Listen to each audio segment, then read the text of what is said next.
From the Broadcast Center at BCIT's Burnaby Campus, this is All Talk Radio. You're listening to 1680 The Crow.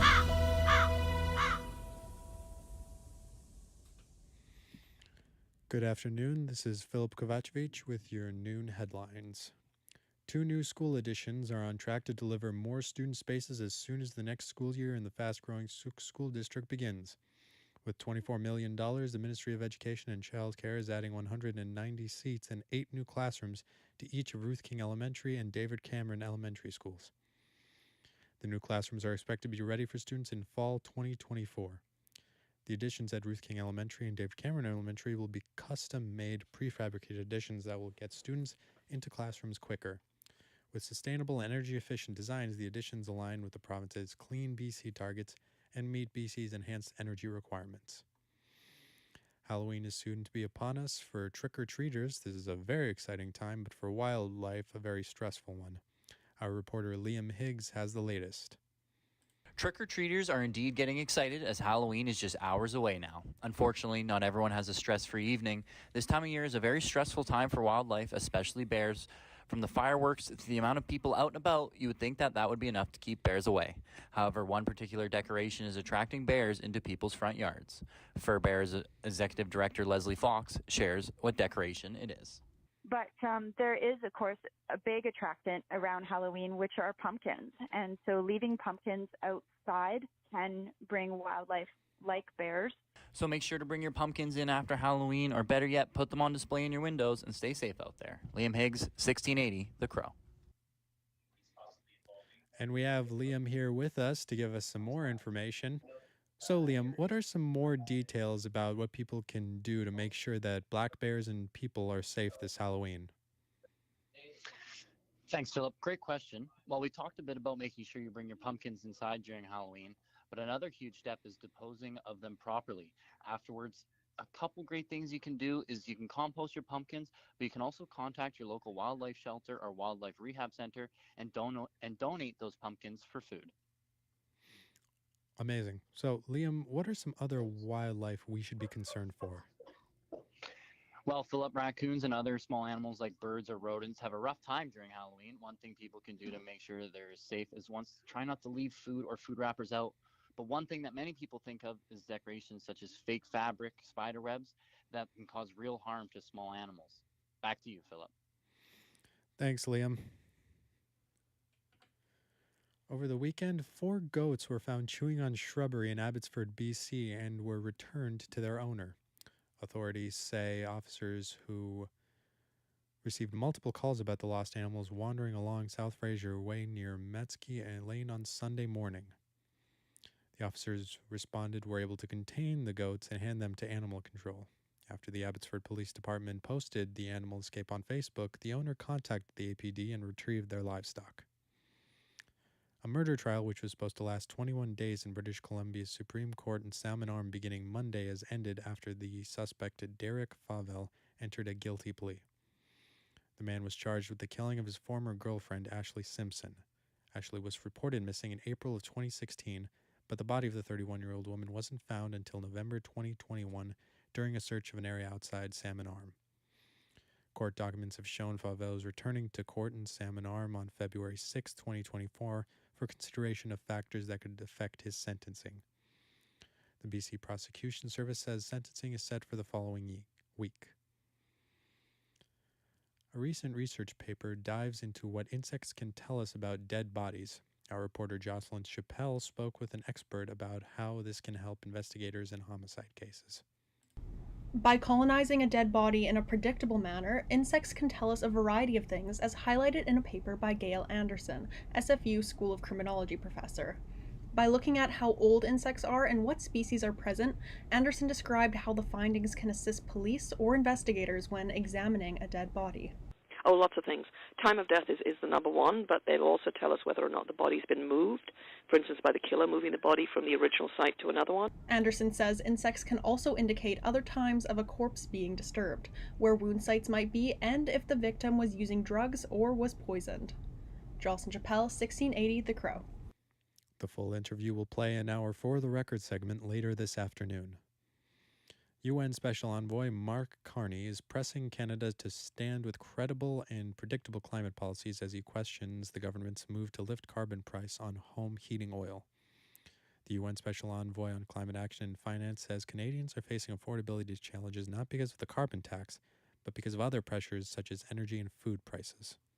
I would have looked for other ways to provide that support than the route chosen, not least because what is important is that clarity in terms of the overall plan, the overall direction. The Prime Minister's announcement last week to increase the carbon price rebate for rural Canadians and lift the price on home heating oil for the next 3 years marks the first time the Liberals have retreated in any way on their carbon pricing policy.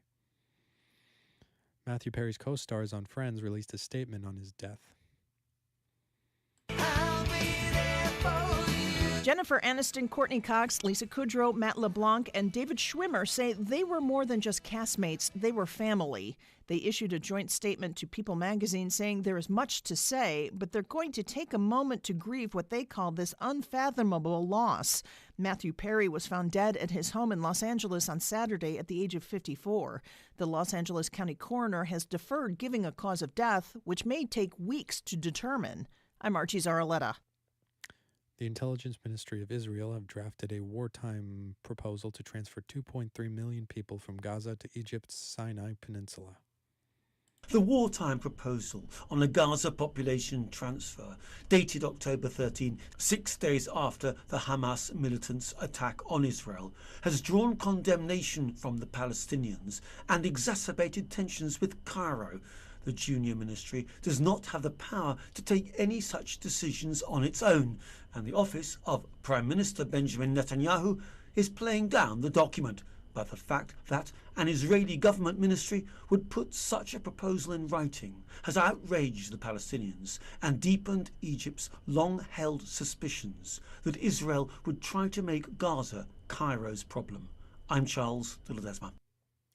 3 people were struck by bullets and a 4th grazed when a shooter opened fire inside a Brazilian restaurant south of San Diego. The shooting occurred Saturday night inside Novo Brazil in Chula Vista. Fears of an active shooter loose in the Otay Ranch town center caused police to lock down the mall. The suspect remained at large on Monday. Authorities believe the shooting resulted from a dispute between 2 groups of people and the suspect fled before officers arrived. Chula Vista police did not immediately respond to a request for comment Tuesday. Police in Japan say they have ended an 8-hour standoff with a gunman at a post office by capturing the suspect. They stormed the building after 2 hostages were freed safely. The man had entered the post office with a gun in Warabi, north of Tokyo, about an hour after a shooting at a hospital in the nearby city of Toda, in which 2 people were wounded. Police say they are investigating the 2 cases together because of a possibility they are related. They are also looking into a fire that broke out in a building near the hospital around the time of the shooting. And in sports, the Toronto Maple Leafs are back home to face the Los Angeles Kings at Scotiabank Arena. The Leafs are coming off a 5-game road trip where they earned 7 of a possible 10 points. Also tonight, the Vancouver Canucks go for the 6th win in 9 starts as they host the Nashville Predators at Rogers Arena. The Toronto Raptors have the day off after dropping their 3rd game in a row. Toronto fell to 1-3 on the season with 99-91 home loss to the previously winless Portland Trail Blazers last night. The Raptors finish up a 3-game homestand tomorrow against the Milwaukee Bucks. The Philadelphia 76ers have solidified the trade for star guard James Harden to Los Angeles Clippers. James Harden finally got his trade to the Los Angeles Clippers. The Philadelphia 76ers sent Harden, PJ Tucker, and Filip Petrusev to Los Angeles in exchange for a lengthy list including Marcus Morris, Robert Covington, Nick Batum, and KJ Martin, a 2028 unprotected first-round draft pick, 2 second-round picks, a 2029 draft pick swap, and an additional first-rounder from a 3rd team, according to an AP source. Harden, who told the 76ers that the Clippers were his preferred destination from the moment he issued his offseason trade demand, now joins a loaded roster intent on making a title push. I'm Gethin Coolbaugh. A few University of Colorado football players have gone home from the Rose Bowl less amazed than when they arrived.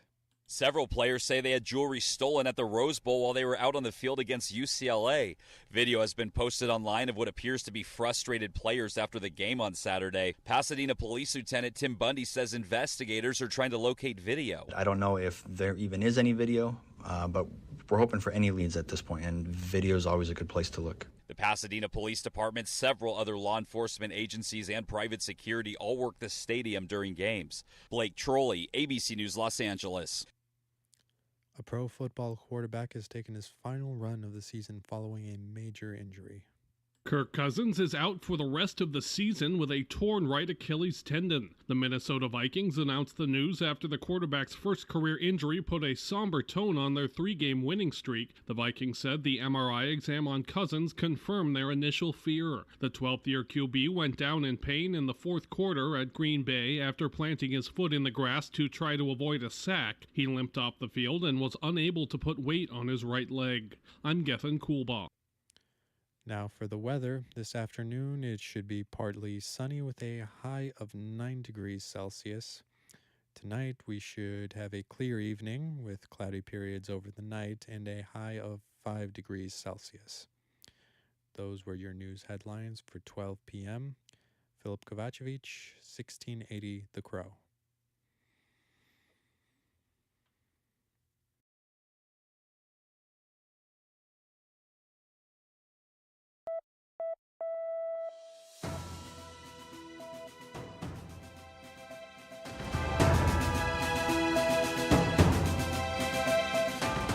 Stay tuned for more on BCIT's 1680 The Crow.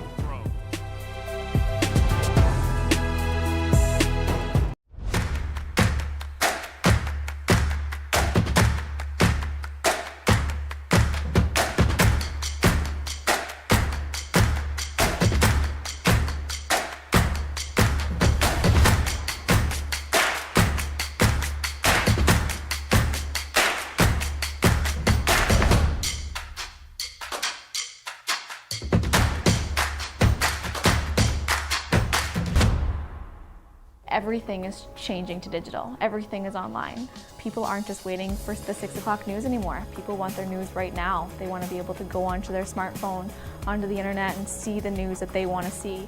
Vancouver is growing at, a really rapid rate, the Lower Mainland even, and with the tools that we're given here, we're able to cover all of that. Welcome to BCIT Magazine. I'm Radhika Sikakane. In the program, they really leave it up to you. I mean, the help is there when you need it, figuring out how to use the programs like Premiere, Audition, and figuring out how to use the cameras. But it's up to you to sort of experiment and figure out what you can do when you go out in the field. They brought candles and flowers to remember the student who lost her life yesterday. Theresa May says the international community condemns Moscow. They really make sure that you know the basics and you are able to put out a quality product. I'm Brady Tretnero. And I'm Radhika Sikakane. Thank you for tuning in to BCIT Magazine.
This is 1680 The Crow, and you're listening to our feature presentation.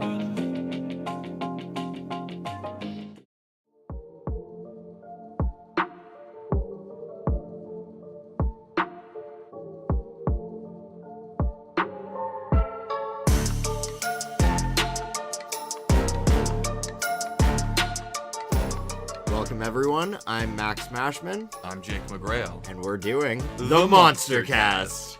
Nailed it. So, Max, it's Halloween week, the week before Halloween, one of my favorite days of the year. And one very popular part of Halloween is haunted houses. I love haunted houses. You do love haunted houses. I do love haunted houses. I mean, just the decoration, the aesthetic. Like you said, Halloween is one of the best parts of the year. And since you think that, I'm assuming you like haunted houses, right, Jake? I mean, this was a common theme when working on this, the dichotomy of me enjoying Halloween, but I don't like haunted houses. I don't like the feeling of being in one, just the uneasiness. The feeling of being scared, it's too much for me. So is it the jump scares, the decorations? It's the jump scares. Okay, it's the jump scares. I enjoy the candy. I enjoy the trick or treating. I don't need this side of things. You want to be spooked, but not too spooked. Yeah, but I wanted to learn about haunted houses. Yeah, so in the effort to learn more about haunted houses, we actually spoke to a couple of haunted house proprietors and a couple of horror authors. Yeah, I mean, going in, I wasn't really sure what to expect, but like you said, we went to an expert. So my name is Barry Brinkworth, and my wife Tammy and I are both co-owners of Brinkworth Dungeon Mansion of Monsters. Brinkworth Dungeon began in Richmond over 20 years ago. It's now in Langley and is set to move again next year as Barry and his wife Tammy plan to sell their place and move elsewhere in Metro Vancouver. But no matter where he's been, Barry has always wanted to run a haunted house. My very first haunted house was when I was for my 9th birthday. We had a house with a basement in Kerrisdale, and I said I'd like to build a haunted house in there. And they allowed me to do it and gave me a bunch of materials and all sorts of stuff, and then I just kind of ran wild.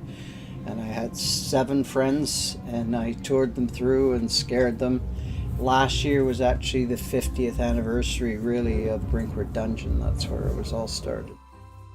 And one interesting thing I found about Brinkworth was that it was all homemade, and like we got to tour his workshop a little bit, we got to see the process he goes through, and it's clear he puts a lot of effort into what he's doing. Yeah, the workshop filled with so many different projects that he's working on. He pointed out one piece he really liked, this hand-sculpted figure of Elvira, Mistress of the Dark, made out of styrofoam plaster Paris. He said almost 400 hours of work had been put into that one sculpture. And I mean, the dungeon, it's inseparable from their actual home because it's literally attached to their actual house. This whole structure that the haunted house is in, it's just, no matter what time of year it is, he's always working on that haunted house.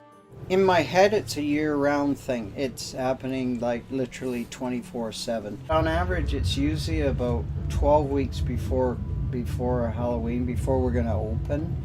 I usually start, okay, now this has to be done and move around. And then because this has been here for 11 years, it always needs repairs. And even before you go into the house, it's also crazy because there's so many decorations, just like basically in a weird little winding maze through his garden outside. And then you arrive at this weird little detached kind of structure thing. It all felt very creepy. It all felt very Halloween. It always felt very spooktacular. There weren't any of the house's scare actors that we went through, which personally I appreciated that. But it was still a creepy journey winding through the house as we did.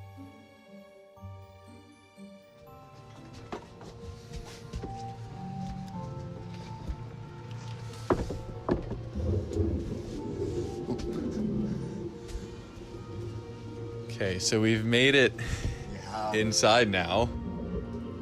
So we need to go down the stairs to the dungeon. Yeah. Oh. That is very Haunted Mansion style. Okay, yeah, so the door just opened on its own. And it is a dark hallway. I assume we have to go through these curtains, so Max, you're gonna go first. I'm gonna go first? You're gonna go first. Okay. Wish me luck.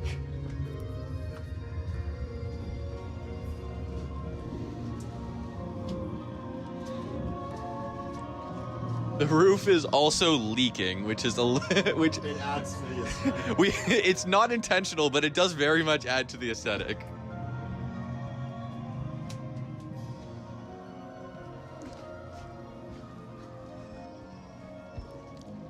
The hallways and the ceiling are very cramped in some spots. The ceiling above our heads right now has got to be at most about 6.5 feet. So many like little windy things, you can't see what's around the corner. Yeah, very twisty, turny. Oh. There's a whole Egyptian mummy section. There's just like went from a house to a stone temple. Now we're just like in a cave underground. Every horror pop culture reference you could want is here.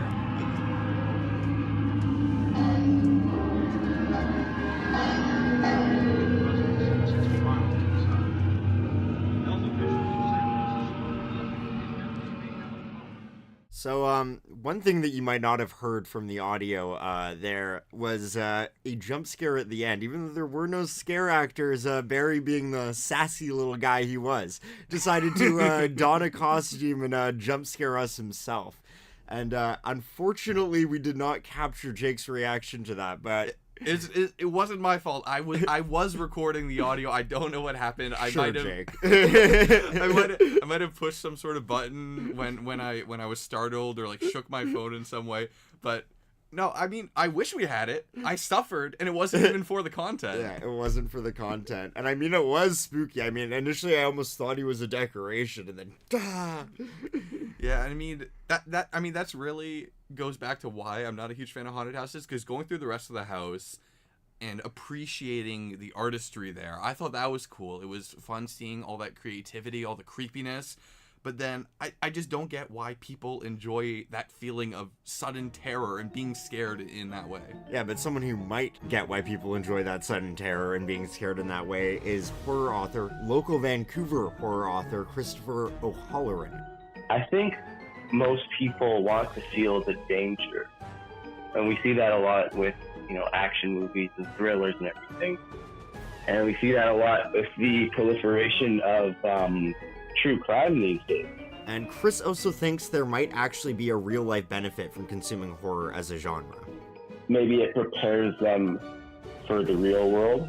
It prepares them for feeling those feelings, like experiencing those feelings in a safe environment on a page or on a movie screen.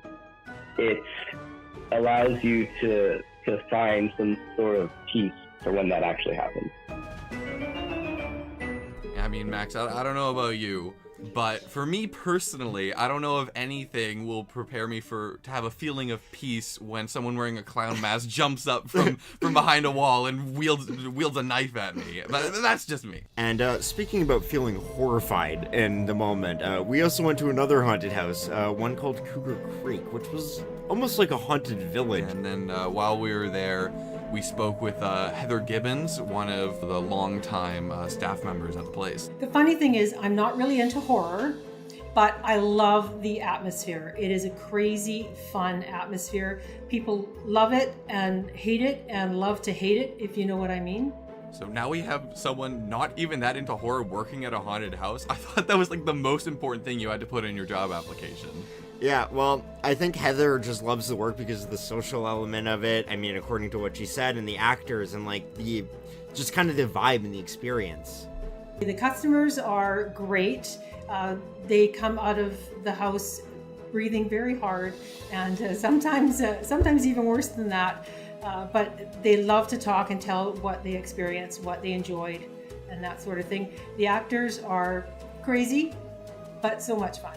Something that we learned from both Heather and Barry when we went to their haunted house is that the haunted house community here in the Lower Mainland is actually one that can be fairly interconnected and fairly friendly with each other. Yeah, I know. It kind of surprised me too, but according to Heather and Barry, who both already knew each other and had visited each other's haunted houses very close to the interviews just a few days before we spoke to both of them.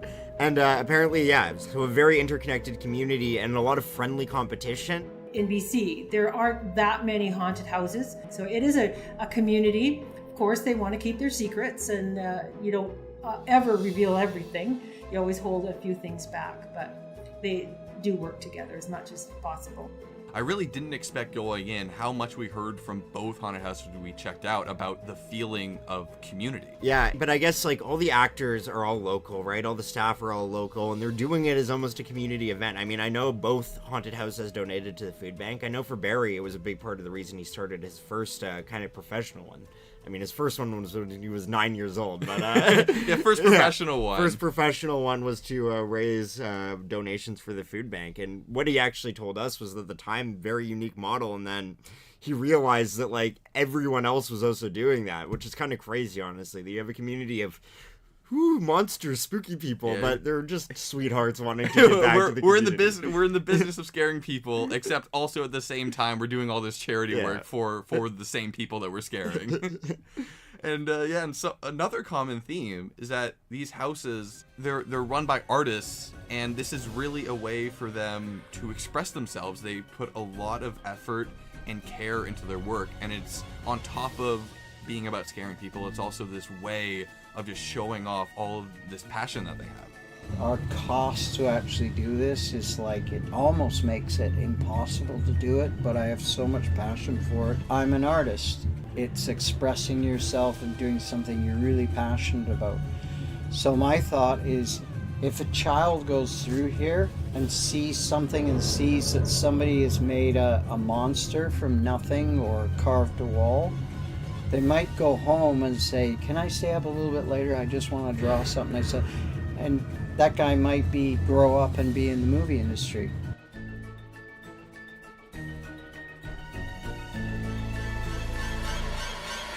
I mean, that concludes our spooktacular, horrific, horrifying haunted house experiences. Any last thoughts on that, Jake?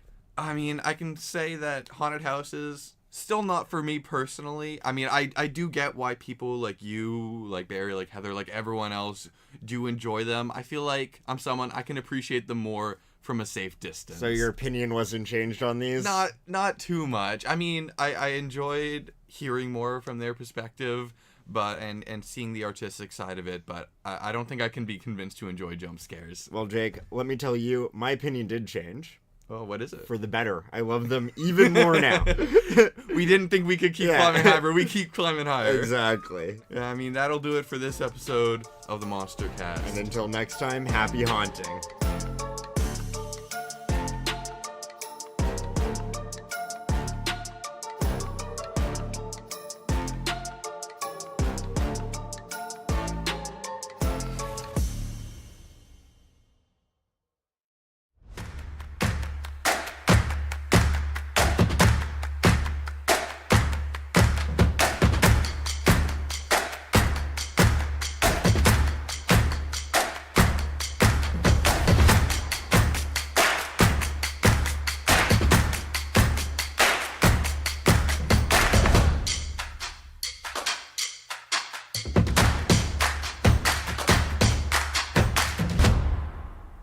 Everything is changing to digital. Everything is online. People aren't just waiting for the 6 o'clock news anymore. People want their news right now. They want to be able to go onto their smartphone, onto the internet, and see the news that they want to see. Vancouver is growing at, a really rapid rate, the Lower Mainland even, and with the tools that we're given here, we're able to cover all of that. Welcome to BCIT Magazine. I'm Radhika Sikakane. In the program, they really leave it up to you. I mean, the help is there when you need it, figuring out how to use the programs like Premiere, Audition, and figuring out how to use the cameras. But it's up to you to sort of experiment and figure out what you can do when you go out in the field. They brought candles and flowers to remember the student who lost her life yesterday. Theresa May says the international community condemns Moscow. They really make sure that you know the basics and you are able to put out a quality product. I'm Brady Tretnero. And I'm Radhika Sikakane. Thank you for tuning in to BCIT Magazine.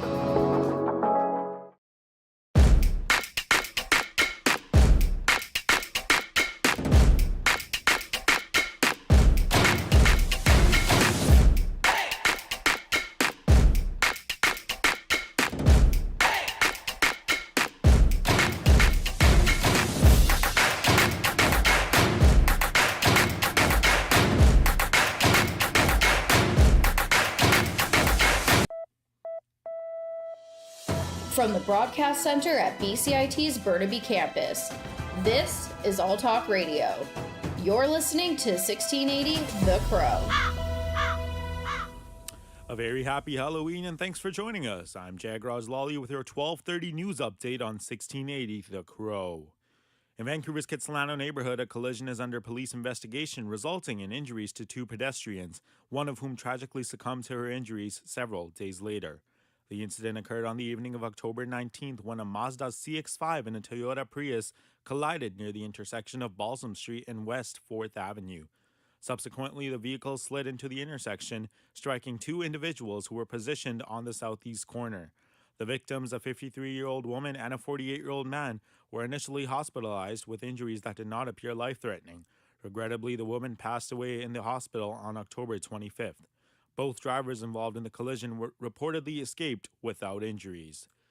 Halloween is soon to be upon us. For trick-or-treaters, this is a very exciting time, but for wildlife, a very stressful time. Our reporter Liam Higgs has the latest. Trick-or-treaters are indeed getting excited as Halloween is just hours away now. Unfortunately, not everyone has a stress-free evening. This time of year is a very stressful time for wildlife, especially bears. From the fireworks to the amount of people out and about, you would think that would be enough to keep bears away. However, one particular decoration is attracting bears into people's front yards. Fur Bears Executive Director Leslie Fox shares what decoration it is. But there is, of course, a big attractant around Halloween, which are pumpkins. And so leaving pumpkins outside can bring wildlife like bears. So make sure to bring your pumpkins in after Halloween, or better yet, put them on display in your windows and stay safe out there. Liam Higgs, 1680 The Crow. A murder trial initially scheduled to last 21 days and set to commence in British Columbia Supreme Court in Salmon Arm was abruptly resolved as Derek Favell promptly entered a guilty plea. Derek Favell, a resident of the Shuswap area in his early 40s, had been facing charges related to the 2016 murder of his former girlfriend, Ashley Simpson. Simpson had been reported missing in April 2016, and it was not until November 2021 that her body was discovered during a search conducted outside Salmon Arm. Following the discovery, Favell was charged with second-degree murder. According to court documents, Favell's case will return to the Salmon Arm Court on February 6, 2024 for an examination of factors that could influence sentencing. The BC Prosecution Service has set sentencing for the following week. $100,000 worth of illegal fireworks has been seized from a single local business. BCIT reporter Melanie Levesque has more. With Halloween only hours away, Surrey RCMP and bylaw officers have seized over $100,000 worth of fireworks from a retail location. After the fireworks were seized, the owner of the business and 2 employees received fines. To remove the fireworks from the business, the RCMP had to use 4 pickup trucks and a minivan. In a press release, the City of Surrey expressed that the seizure is expected to reduce the amount of fireworks-related injuries and noise complaints this Halloween. In Surrey, a business owner caught selling illegal fireworks can be fined up to $5,000 and could have their business license suspended or even revoked. The city says their bylaw officers will be on the lookout for illegal fireworks tonight. Melanie Levesque, 1680 The Crow. The City of Philadelphia has selected a design for a Harriet Tubman statue outside City Hall, addressing previous controversy over its initial artist selection without a competitive process. New Jersey-based artist Alvin Petit emerged as the winner among 4 other semi-finalists. Petit's winning design features a 14-foot bronze statue depicting Harriet Tubman as a military leader. Originally, city officials argued that the city should have conducted an open competition to provide opportunities for a broader range of artists, particularly black artists. In response to the outcry, city officials subsequently issued an open call for submissions, receiving a significant number of proposals from artists. Let's take a look at our weather now, as trick-or-treaters won't need their raincoats tonight, as showers are not expected until tomorrow. And you know the saying, when it rains, it pours. To all the parents going out with their kids tonight, please make sure you hold their hand and check their candy before they eat it, as this is the one night that kids look forward to besides their birthday every year. That's all for your 12:30 news update. I'm Jagraj Lawley. Happy Halloween. Stay safe and stay listening to 1680 The Crow.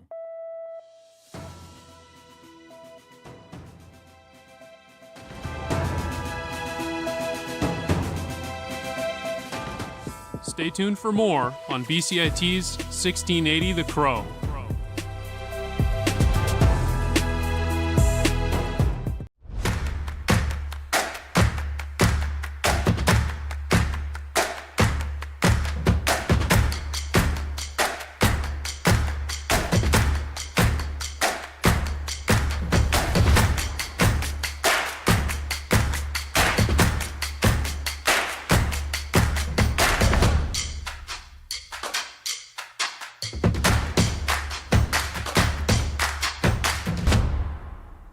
everything is changing to digital. Everything is online. People aren't just waiting for the 6 o'clock news anymore. People want their news right now. They want to be able to go onto their smartphone, onto the internet, and see the news that they want to see. Vancouver is growing at, a really rapid rate, the Lower Mainland even, and with the tools that we're given here, we're able to cover all of that. Welcome to BCIT Magazine. I'm Radhika Sikakane. In the program, they really leave it up to you. I mean, the help is there when you need it, figuring out how to use the programs like Premiere, Audition, and figuring out how to use the cameras. But it's up to you to sort of experiment and figure out what you can do when you go out in the field. They brought candles and flowers to remember the student who lost her life yesterday. Theresa May says the international community condemns Moscow. They really make sure that you know the basics and you are able to put out a quality product. I'm Brady Tretnero. And I'm Radhika Sikakane. Thank you for tuning in to BCIT Magazine.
Microlink, connecting you with your BCIT community.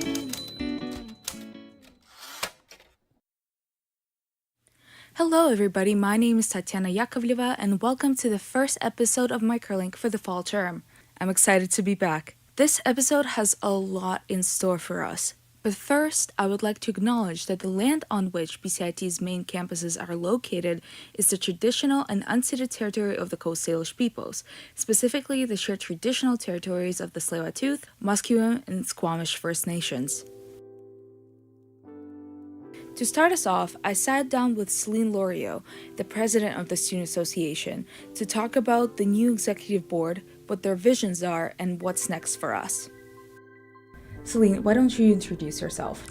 So my name is Celine. I am the president of the BCIT SA and a nursing student at BCIT. That's awesome. And with so many BCIT students, it's never just being a student. Everyone does so much, right? Of course. I feel like there's a bit of something for everyone at BCIT. Right. So let's start with a few students. Can you tell us something about the 2023-2024 executive team? What's the vibe? What's the energy? What are you guys bringing to the table? So I feel so fortunate to be working with such an enthusiastic team. So please don't mind if I rave about some of them. Charlene, the chair of health sciences, is a fellow classmate and nursing student like me. She's an avid runner and hiker. Also, she is pursuing her neonatal specialty. Shelby, the VP Equity and Sustainability, is an accounting student and has an appreciation for Shrek. Feel like a lot of us do. That's my girl. And her cat named Kevin. Simran, the chair of Business and Media, is an international student who has a bachelor's in French from India. Also, she keeps students safe as a security guard at BCIT. Abdul is studying architecture and building technology. He likes sports and cars, but only the fast ones. Justin is the chair of computing and academic studies. He is in the computer systems technology program and the voice of Raisin Crane in the Strawberry Shortcake series and volunteers at RAPS Cat Sanctuary in Richmond once a week. Daniel, the chair of specialized transport, is studying aircraft maintenance engineering. He is also serving Canada in the armed forces. Oh my gosh. Yeah, very dedicated.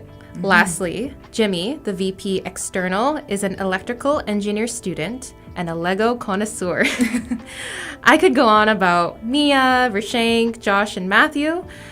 And if I did, we'd probably be here for a couple hours. That's fair. We did hear from Mia and Vershank and a lot of the returning execs already. If you haven't checked out the previous interviews, I strongly recommend to doing so.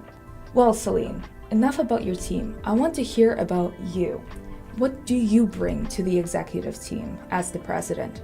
As I mentioned, I am a nursing student in my final year, so I've really honed how to stay calm under pressure and how to think critically. Before this role, I served at the BCIT SA Chair of Health Sciences, and based on that, I know how it feels to be new at the SA. Therefore, I really try my best to set up my executives for success by regularly checking in, acting as a soundboard for new ideas, and encouraging self-care in work-life balance. I firmly believe that the president should share power and leadership is best when it's collaborative. My priority is that students should feel seen, heard, and valued. It's not about being president that motivates me, it is serving the SA mandate of enhancing student life. Can you briefly touch on what enhancing student life means to you? So, enhancing student life is really listening to the students and delivering on what their current needs are. One of these mission projects that I'm working on is supporting students' mental health and awareness at BCIT. I plan on continuing with my Campus Convos events, which are mental health workshops with guest speakers shared over a meal at small round tables. This was actually a shared initiative with Josh Liu, the VP Student Experience that we started last year. So I'm definitely excited to continue with this initiative. Also, I want to boost student resilience and foster that sense of community by hosting more social events. I want to make BCIT more fun. I personally root for paint night, so maybe you can make it happen one day. For sure. Okay, we got one vote in. Hopefully it'll get through. As a nursing student, what is the value of mental health? I'm sure you know that more than I do. So can you please briefly touch on that and the magnitude that it carries? So I started my nursing studies in the peak of COVID. Right. And that was the strangest time of my life, right? Because instead of practicing in the community, we were practicing with simulation mannequins, right? So I think for me, mental health is so important because the pandemic made us more disconnected, right? And I think being a nursing student puts me in a unique position to really be in tune with what's going on around me in my environment and have a sense of what's going on for people and how I can really use my compassion to help others. Yeah, I think that's why mental health awareness, especially for students at BCIT, is so important to me. Is that the main reason you got into nursing? Yes, because I have had the privilege of growing up with lots of inspirational nurses. And I think just seeing the impact they had on their communities and, you know, sure, no one is ever going to remember their names all the time, but people remember how they made them feel. And I think that is really what inspired me to get into nursing, because I want to have that kind of impact on someone. Yeah, make them know that I didn't give up, that, you know, no matter what, I'm there for them. I love the quote that it's more about how nurses make people feel, because in medical or mental health aspects, it's so vulnerable. Yes. And having a right attitude just makes the difference so much. But we'll stray away from that topic and we'll come back to the initiatives. Are there any other initiatives that your colleagues have been fostering that you're very excited about? So I'm excited to work with Shelby Woida, the VP of Equity and Sustainability, to find ways to indigenize the organization. And we are thinking of doing this through consulting with elders on best practices so we can move more in the direction of promoting reconciliation that is meaningful to us. We hope to achieve this through education and events in collaboration with community partners at BCIT. Mia Boo, the VP of Finance and Administration, plans on continuing her free tax clinic for students. It was very popular and successful last year.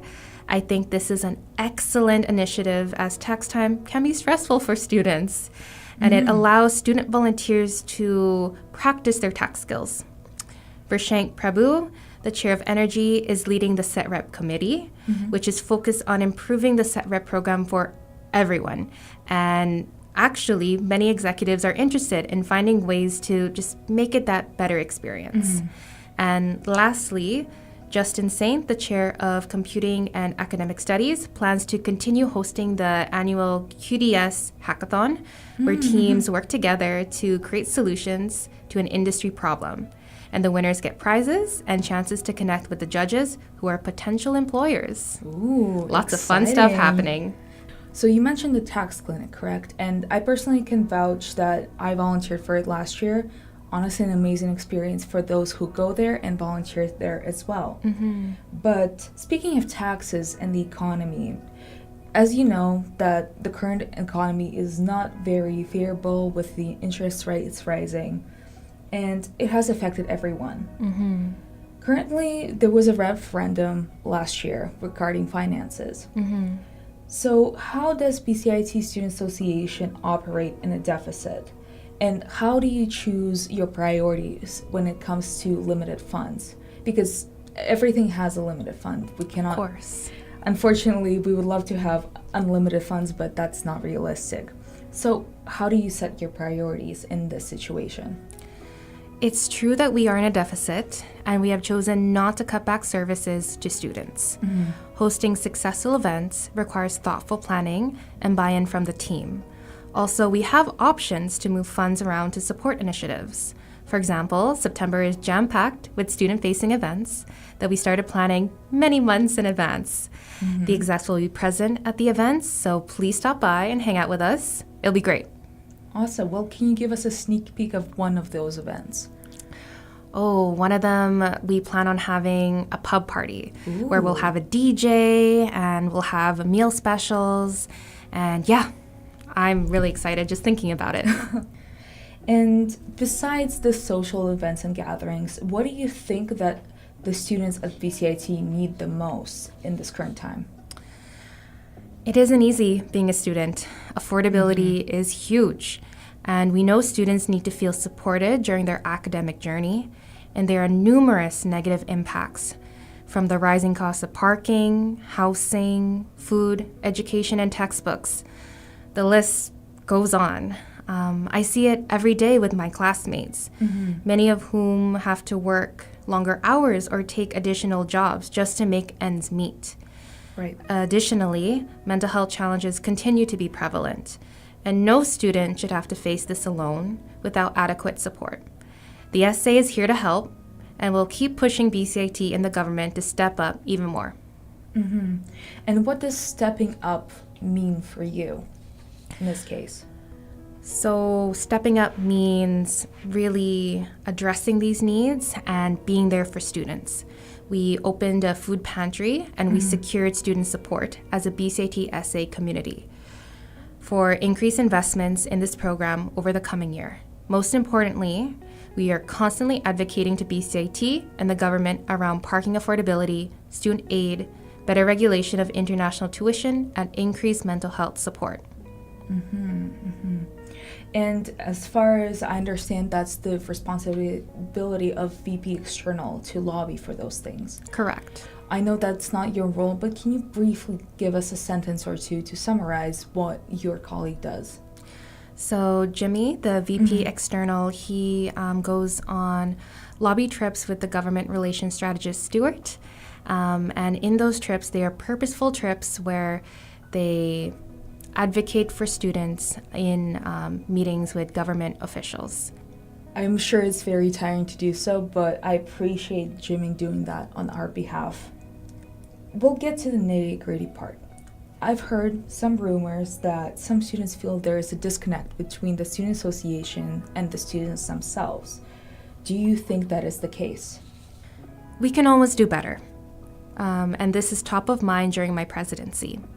Students connect with us for appointments with advocacy specialists for support with wellness and navigating BCIT educational policies. Also, students enjoy connecting with career specialists as they help give them that extra boost that they need in their careers and connect them with employers at career fairs. We form a council with student representatives across all schools and campuses. Therefore, I strive to find ways to motivate students to join, especially where students can directly have their say and shape the direction of the SA. BCIT attends student consultations with us throughout the year, so this is a great way to let them know what challenges and suggestions you have. And for want students to get involved and to really voice their opinions, how can they do that? I believe, as far as I know, anyone can sit on the council meetings. Is that correct? That is correct. Everyone is welcome. We have food. And yeah, it's one of the best ways to stay in the know in what's happening in the student community. SA itself, there was a 5-year plan called Raising the Bar. What does that mean to you specifically, Celine? Raising the bar means putting in the work to match words to action. For instance, we want to engage with more students by having more student-facing events throughout the year. Doing so will increase our presence at BCIT and student engagement at times such as the AGM and elections. Our new strategic plan will require everyone to work together in January to determine how we move forward into the future to enhance student life. And what do you hope will be accomplished by 2024 with this plan? I hope that students will be able to see our presence and feel that we are here to support them. Is there anything else you'd like to say to the BCIT students listening today? At the BCIT SA, you choose how you want to be involved. You can join one of our 40-plus clubs, attend Kickstart and Welcome Back events, sign up as a set rep or counselor, or go to our website to learn about all the great services we offer. Please reach out to us if you have questions or concerns and send us your ideas. We are an inclusive and welcoming organization, pet-friendly too. That is true. I've seen so many cute doggies running around. But I personally lobby for more cats. I'm a cat person. We need more cats. Yes. unfortunately, you can't tell them where to go. So that's probably the only hiccup. But to end things off on a maybe slightly lighter note, do you have any advice for upcoming students? A lot of people are starting in September. What do you think a new student at BCIT should know?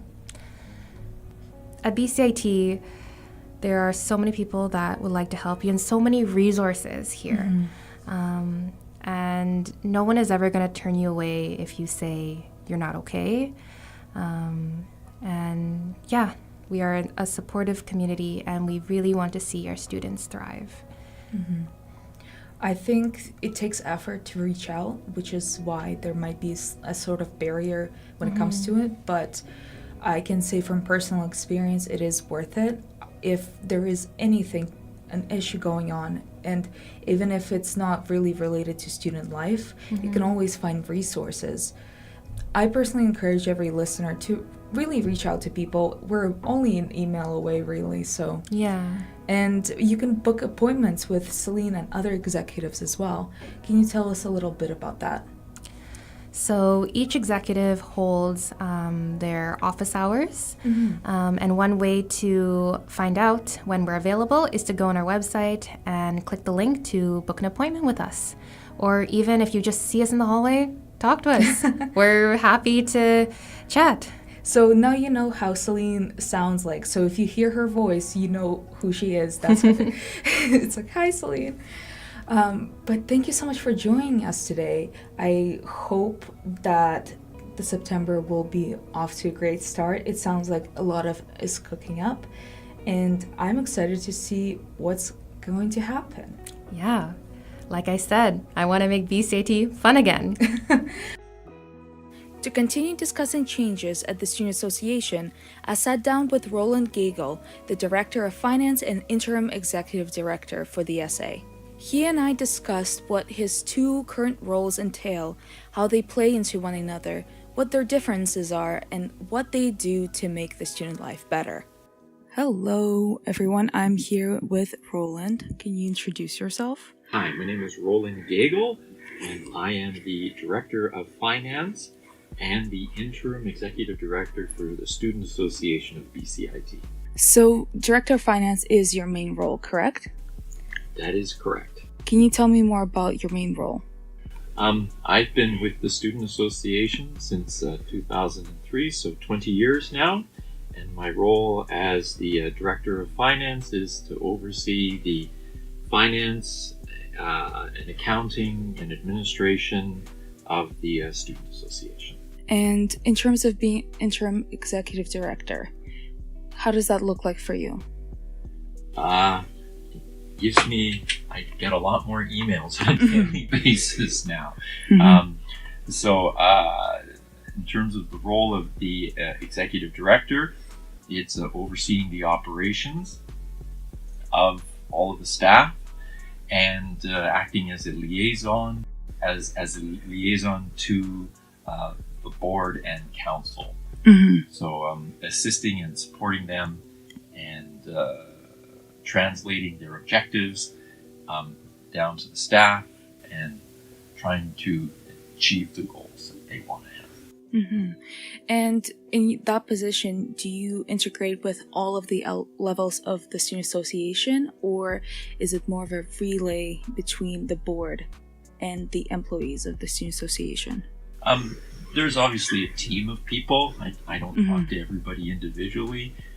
In totality, the Student Association has about 100 staff, so I don't talk to everyone, and many of the staff are involved with serving the students at our retail stores and things. Right.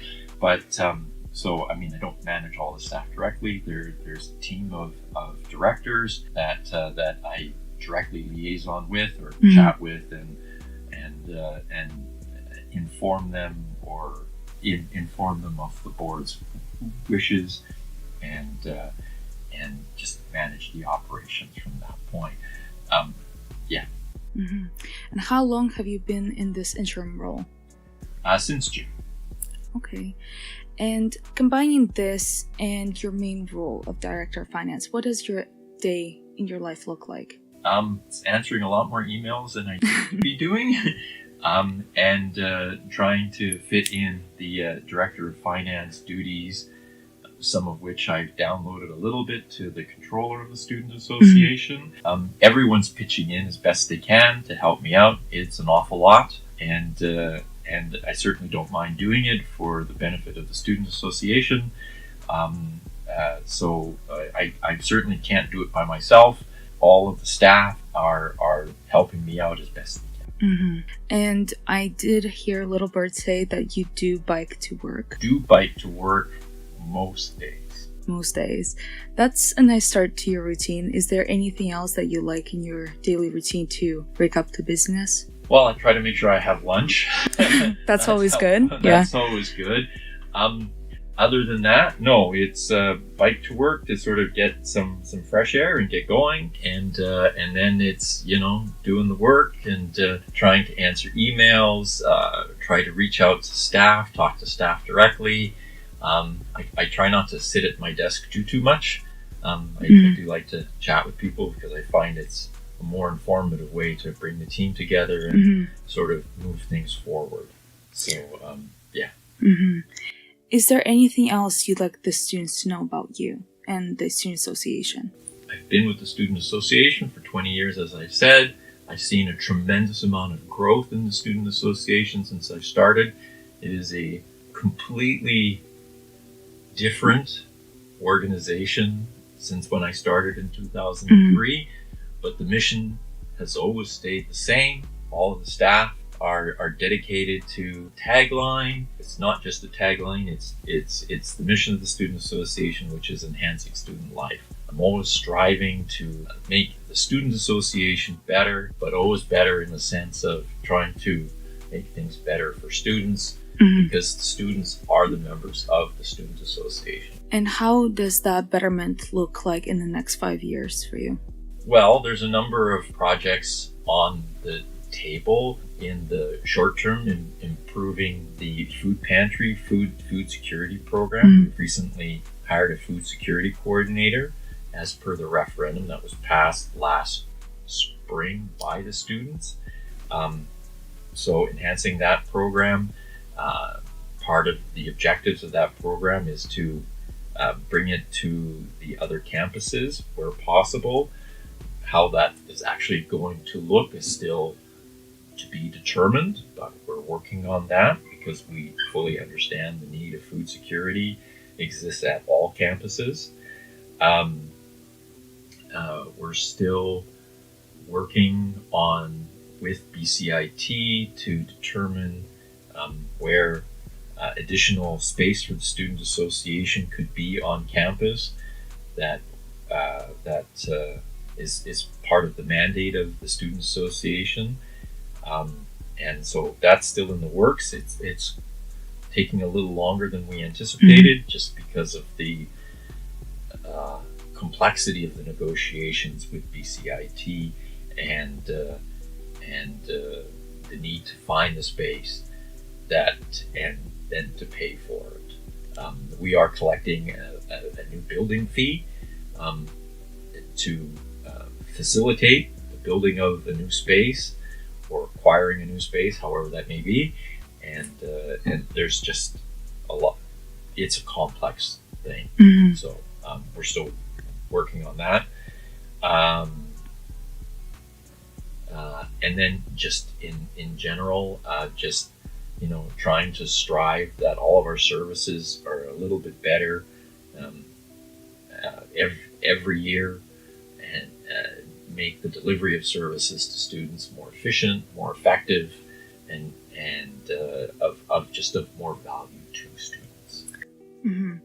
And you talked about the consequences of the referendum. Is there any other ripple effect that students may not notice in their daily life? With respect to the food security program, we brought that forward. It was brought forward by council to the students, and they voted in a positive manner to increase the fee as it relates specifically to the food security program, and now we're just rolling that out. the ripple effect there is just to be of benefit to students, because the students found that to be of value. I can't really think of any other ripple effects. It's just all in the package or mandate to enhance student life. And I talked to Celine about involving more student events. Is that something you're currently working on, or is it something that you don't oversee as much? I am certainly working on it, not directly, but the council and the board has communicated that wish to me to have more actual student life on campus in terms of events, and I've communicated that to the other staff, and we are working on that. So, for instance, we did have the party at the pub on September 22nd, which was quite successful, and we've heard from students that they enjoyed that very much, and that seemed to go well. And we're in the process of planning another party for Halloween, and probably another kind of a party at the end of November. And we intend to continue planning more events, both bigger events and smaller events, to provide more life on campus. What was some of the feedback that you received from the students during the Habitat Pub party? Generally positive. They all seem to have a good time. There was some pickup on the Uber rides that we provided to students for the night of the party. We intend to do that again. With respect to the Halloween party, it was generally well received, and everything went reasonably smoothly.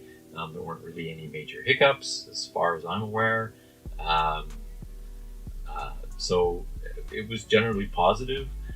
We're just trying to, for the Halloween party, to expand it a little bit and make it an even bigger event. I'm not going to share any details because that's going to come out in the next week or two, the details as it relates to that. But we're just trying to make the next party bigger and better, more fun. Will you dress up? Will I dress up? I hadn't thought about that yet. That's fair enough. Thank you so much for your time. You're welcome.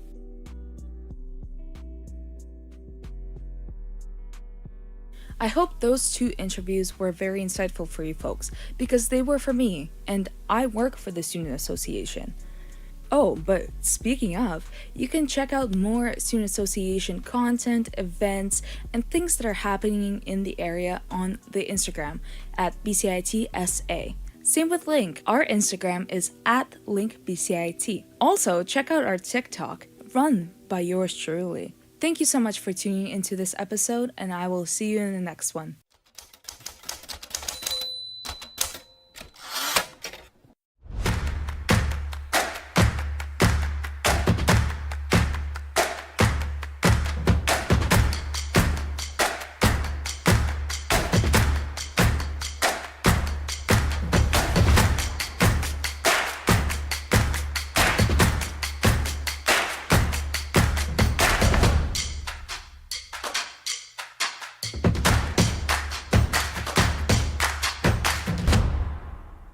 Everything is changing to digital. Everything is online.